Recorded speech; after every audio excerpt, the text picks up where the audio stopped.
Akankah kesimpulan MK akan berujung pada temuan pelanggaran etik Hakim MK dan bagaimana dampaknya pada majunya Gibran sebagai bacawa pres? Kita bahas bersama Hamdan Zulfa, Ketua MK 2013-2015, Bivitri Susanti, pengajar STH Indonesia Jentera, dan ada Julius Ibrani, Ketua PBHI sekaligus pelapor dugaan pelanggaran etik.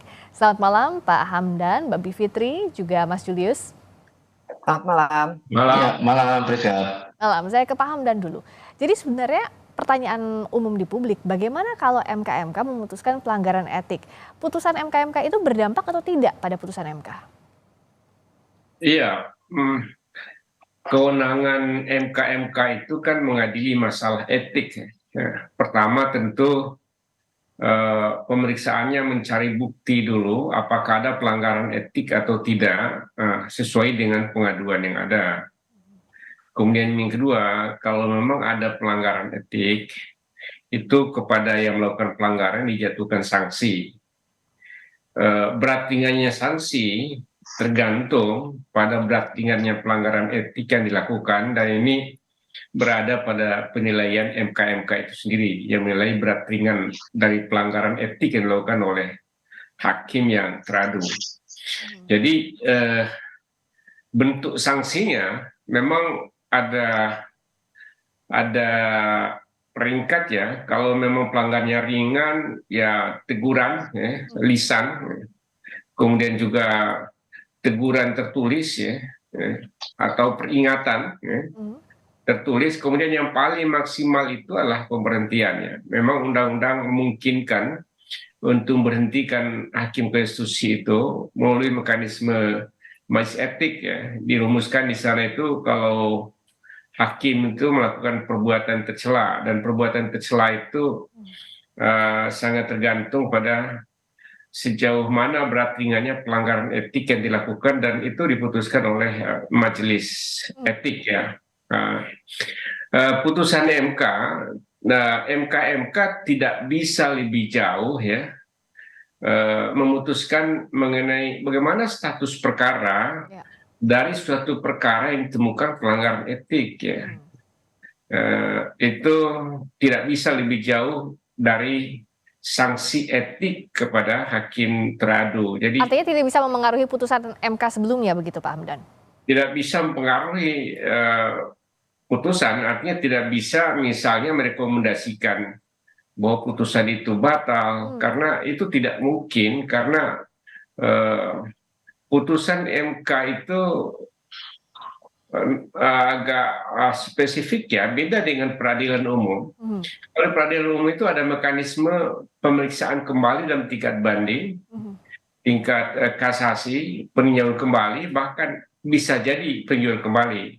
Kalau kita melihat undang-undang kekuasaan kehakiman, kalau terjadi pelanggaran etik dalam hal terjadi konflik kepentingan, di mana hakim teradu itu memiliki kepentingan langsung atau tidak langsung dari perkara yang diperiksa, dan ternyata dia tidak mundur, maka dia bisa dikenai sanksi etik ya, atau sanksi lain, dan juga putusannya harus diperiksa ulang.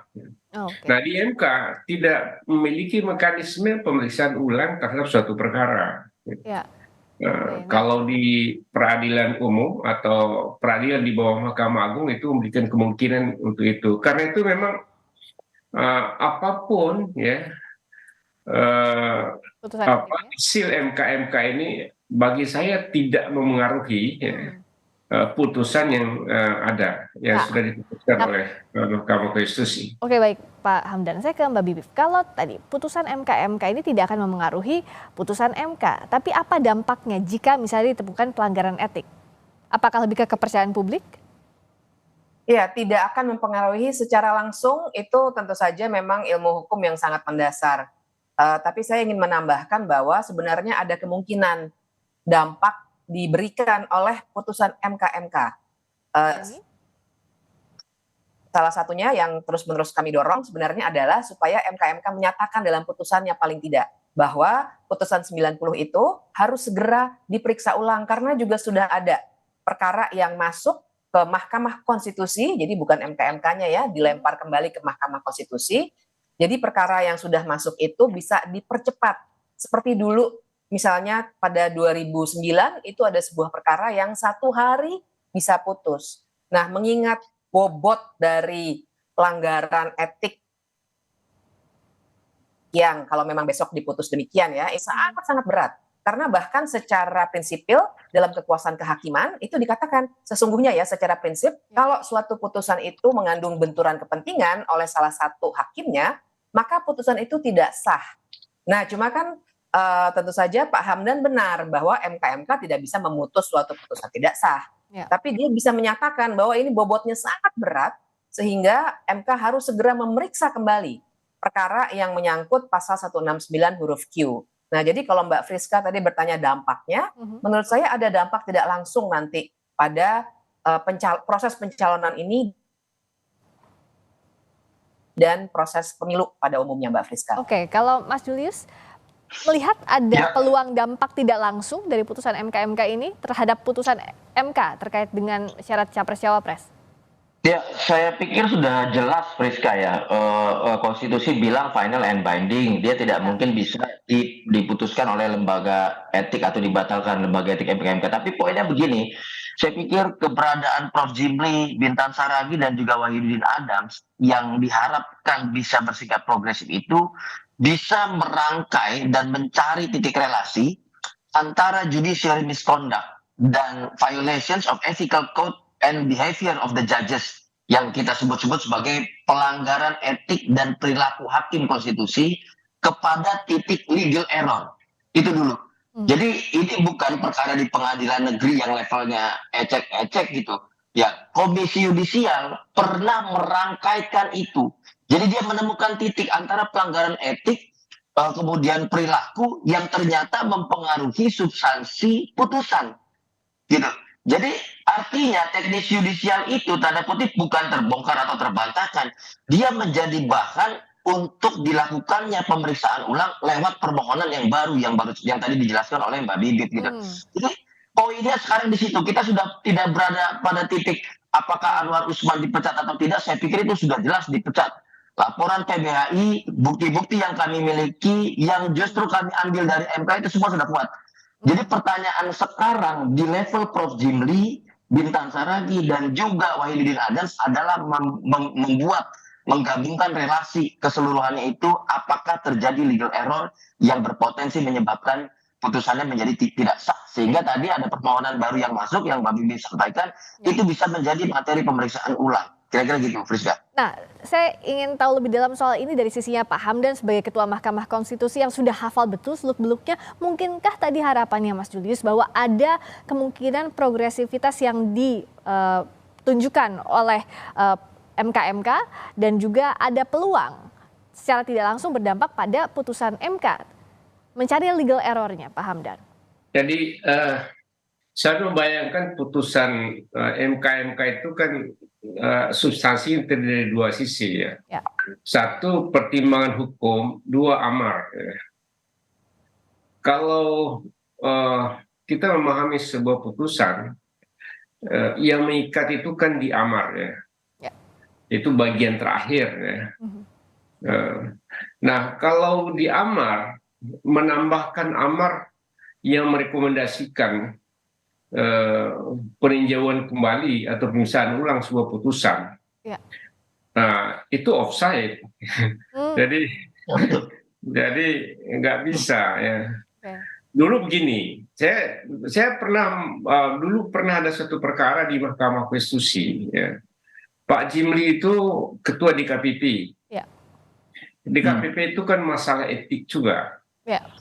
Saat itu DKPP memutuskan di samping anggota KPU-nya itu dikenai sanksi etik, juga memutuskan ya putusan yang dikeluarkan oleh KPU itu tidak sah ya, dalam amarnya, dan itu dibawa ke MK. Ya MK menyatakan ini bukan kewenangan, ini offside ya. Jadi dia hanya masalah etik, nah tidak bisa di luar dari itu dan putusan itu dibatalkan oleh MK. Ya. Ini karena ini menyangkut masalah hukum yang saya kira cukup mendasar. Kemudian yang kedua, kalau dimasukkan dalam pertimbangan, misalnya adalah biasanya di putusan MK itu ada kadang-kadang agak-agak ini juga, agak-agak offside sedikit gitu. Biasanya memberikan sebuah pertimbangan yang kira-kira mengarah pada suatu apa yang harus dilakukan akibat dari putusan itu, tapi itu dalam pertimbangan hukum. Jadi problem. Pertama, pertimbangan hukum itu bukan hukum ya, tetapi hanya sekedar reasoning dari suatu putusan yang mengarah kepada amar ya. Oke. Jadi itu bukan hukum ya, karena hukum itu ada di amar itu. Ya. Okay. Jadi kalaupun ada misalnya, lalu bagaimana mekanismenya? Ya. Ya? Oke. Apakah mekanismenya akan diputuskan kembali ya dalam RPH untuk melakukan pemeriksaan ulang? Ya. Lalu bagaimana pengambilan keputusan dalam RPH bahwa ini diperiksa kembali dengan tentu pasal yang diuji sama, batu ujinya sama, alasan sama gitu. Oke. Nah, saya tanyakan ke Mbak. Itu problem yang dihadapi ya. Oke, jadi itu problemnya tadi dijabarkan oleh Pak Hamdan. Terakhir saya ke Mbak Bibi dan Mas Julius, singkat saja. Jadi apa yang bisa diharapkan dari putusan MK lusa ini? Sementara tadi ada beberapa aturan main sebenarnya yang dasar sekali begitu. Ya, sebenarnya ada beberapa hal yang masih bisa dilakukan, Mbak Friska. Karena kan memang situasinya sekarang ini negara hukum Indonesia sedang tidak dalam keadaan baik-baik saja. Makanya judicial activism itu sangat aktivisme yudisial gitu ya. Itu memang sangat diperlukan sepanjang masih dalam koridor konstitusional. Nah, perlu kita beritahukan kepada publik bahwa sebenarnya perkara yang akan menyidangkan lagi pasal 169 huruf Q itu sudah masuk. Hari Senin akan dimulai sidangnya. Sudah masuk ke Mahkamah Konstitusi, sehingga kalau Mahkamah Konstitusi mau dan memang punya willingness untuk, ibaratnya nih sekarang kita punya gelasnya udah pecah nih, negara hukum kita udah pecah. Nah, MK itu bisa sedikit merekatkan, nggak akan bisa balik lagi MK seperti yang dulu, tapi retakannya akan masih kelihatan, tapi gelasnya masih bisa dipakai. Itu yang kita harapkan sekarang, beban sejarah ini untuk MK dan MK. Jadi sebenarnya masih bisa dilakukan, mempercepat perkara yang sudah masuk itu, pasal 169 huruf Q, karena hari Senin sudah mulai sidangnya. Dan kalau mereka mau, sekali lagi bisa, karena pernah ada presidennya MK memutus dalam waktu 1 hari. Jadi tidak ada yang tidak mungkin saya kira, karena kondisinya darurat untuk sebuah Mahkamah Konstitusi. Mas Julius sudah lihat peluang itu?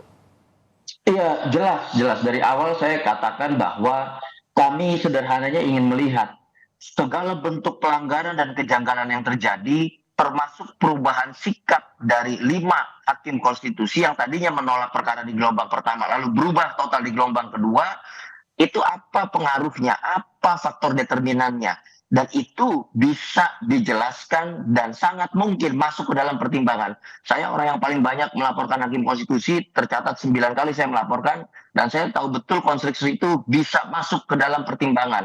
Ini bukan untuk saya, bukan untuk Anwar Usman, bukan untuk Bivitri Susanti, tapi untuk seluruh masyarakat Indonesia yang memiliki hak politik agar dapat penjelasan yang clear terkait dengan seluruh kejanggalan tadi.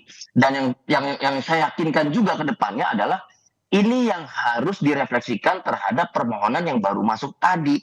Sehingga kalau faktor-faktor determinan yang menyebabkan kejanggalan, pelanggaran, dan perubahan sikap hakim tadi itu dieliminasi, hilang, apakah putusannya masih sama di dalam permohonan yang diajukan oleh kawan-kawan mahasiswa bersama dengan yang Mbak Bibi sampaikan tadi. Nah, ini kan penting. Jadi kita tahu menjawab pertanyaan sederhana, betulkah putusan ini diberikan oleh Anwar Usman untuk Gibran selaku paman kepada keponakan, gitu Priska. Apakah putusan di tengah rigidnya aturan soal putusan Mahkamah Konstitusi, mungkinkah MK memberikan putusan yang progresif dan berdampak terhadap putusan itu? Kita akan lihat 7 November nanti. Terima kasih Pak Hamdan Zulfa, terima kasih Mbak Bivitri Susanti, terima kasih Mas Julius Ibrani. Selamat malam.